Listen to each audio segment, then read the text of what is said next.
اور اسی طرح اس سے آگے بڑھ کر ایک انتہائی گھٹیا اور گھناؤنا نظریہ آزاد کشمیر کو ڈویژن وائز تقسیم کر کے کشمیر کا قومی تشخص اور تحریک آزادی کشمیر کو ہمیشہ کے لیے ختم کر دیا جائے۔ 2-2.5 سال سے پاکستان کے وفاقی ادارے اور آزاد کشمیر کی کھٹ پتلیاں اس کے اوپر ورک کر رہی تھی۔ ایسے موقع پر راولاکوٹ اور بالخصوص پورے پنچ کے لوگ گواہ ہیں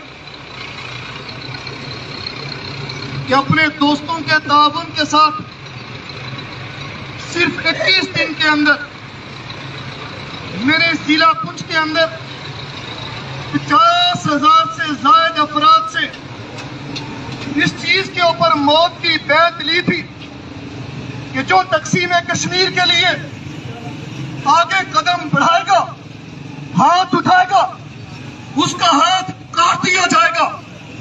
اور میں نے پاکستان کے وفاقی انٹیلیجنس اداروں کو اسی راولاکوٹ کے اندر متنبہ کیا تھا کہ جو ہمارے وجود کو تقسیم کرنے کی کوشش کرے گا، جو ہمارا قومی تشخص مٹانے کی کوشش کرے گا، ہم انشاءاللہ آخری سانس تک لڑیں گے۔ اور کل جو یہاں وزیر قانون فہیم ربانی مذاکرات کے لیے آئے، میں نے دوتان کے جلسے میں اسٹیج کے اوپر اسی وزیر کو مخاطب کر کے کہا تھا کہ جو کشمیر کے مسئلے پر تقسیم کے اصول کو لے کر، ضابطے کو لے کر جو اسمبلی کے اندر بل پیش کرے گا، فہیم ربانی صاحب یاد رکھو، میں آپ سے وعدہ کرتا ہوں کہ وہ بارود کی پوز ضرور سونگے گا۔ یہ آن دی ریکارڈ بات ہے، مجھے پتا ہے، میں جانتا ہوں ہر کوئی اپنی شخصیت، اپنی سیاست، اپنا سٹیٹس، اپنی جماعتی اور ریاستی نسبت کو بچا کے بات کرتا ہے۔ کیوں؟ ہم نے مستقبل میں سیاست کرنی ہے، مستقبل میں ہم نے وفاق کی نظروں میں گڈ بک میں رہنا ہے، لیکن ہمارے پاس ایسا کوئی آپشن نہیں ہے۔ ہم یہ سمجھتے ہیں کہ 80,000 ہمارے شہداء کشمیر کے اندر جنہوں نے خون دیا، رب کعبہ کی قسم کسی کو بھی اس سے غداری کی اجازت نہیں دے سکتے۔ پاکستان، آزاد کشمیر کے حکمرانوں، انٹیلیجنس اداروں والوں، جاؤ جا کر پیغام دو۔ کل 50 ملک افغانستان پہ چڑھ توڑے تھے، ہم نے ان کو پاؤں میں لٹا کر افغانوں کو آزادی دلائی، تو ہم اپنی آزادی کی جنگ بھی لڑیں گے انشاءاللہ، لڑیں گے انشاءاللہ۔ میں اس دھرنے کے منتظمین کو کہتا ہوں، یہ مسئلہ اتنی آسانی سے حل ہونے والا نہیں، اس کی جڑیں بہت مضبوط ہیں۔ شاید کہ میں نے جتنا اس مسئلے پر مطالعہ کیا، جتنی میں نے جد و جہد کی، اور کئی راتیں، کئی ماہ و سال میرے گزشتہ 2 سالوں میں ایسے گزرے کہ میں نے انجان گولیوں کا انتظار کیا کہ کب میرے سینے پہ گولی اتار دی جائے گی۔ یہ نوجوان ایسے نہیں آگے، یہ کٹ مرنے والے نوجوان ہیں۔ میں کئی دنوں تک اس گولی کا انتظار کرتا رہا۔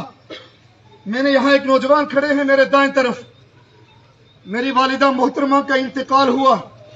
میں نے ان سے گزارش کی کہ تعزیتوں کا سلسلہ گھر پہ چل رہا ہے، یہ تعزیتوں کا سلسلہ ختم ہو جائے، میں 15 دن کے اندر انشاءاللہ پنچ سے ایسی مزاحمت کھڑی کروں گا کہ انشاءاللہ یہ ادارے یو ٹرن لیں گے اور اپنی پالیسی کو واپس کریں گے۔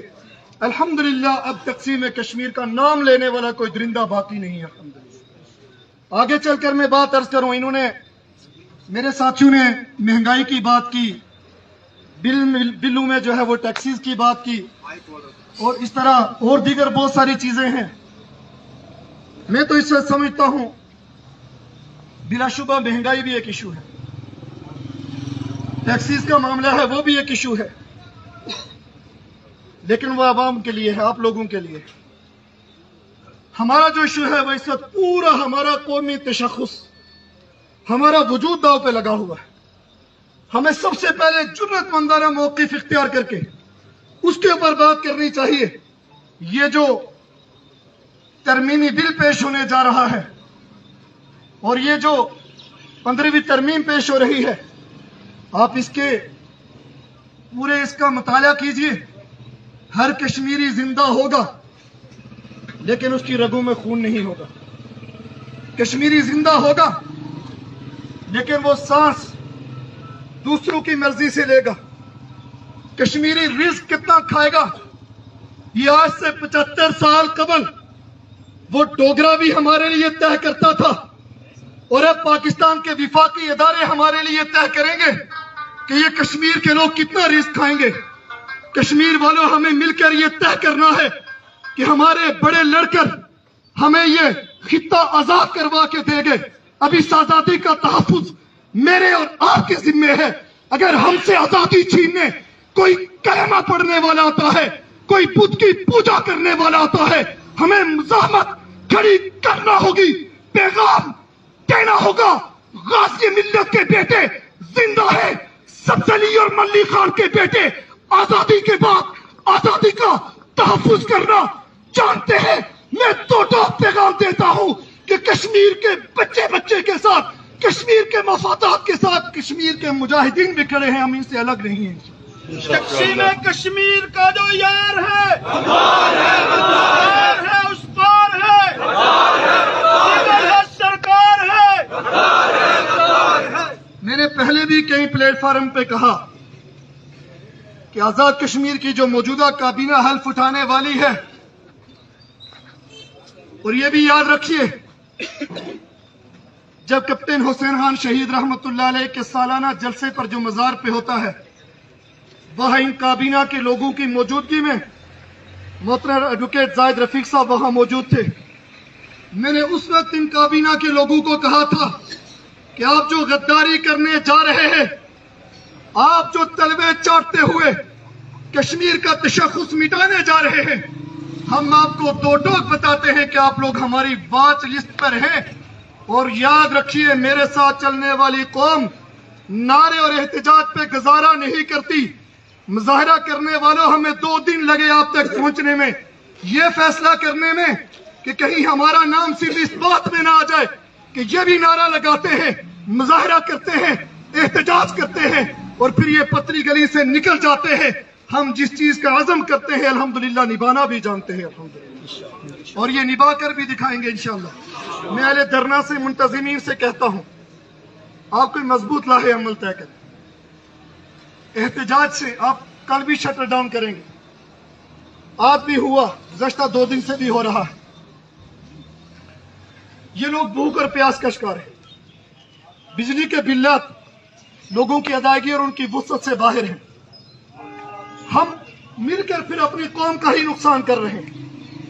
ادارے مضبوط ہیں، ان کی کان پر چوں تک نہیں رینگتی. ایسا مضبوط لاہے عمل طے کریں. اور میں نے تقریباً آزاد کشمیر کے تمام 10 اضلاع میں گلگت بلتستان اور چلاس کا میں نے اس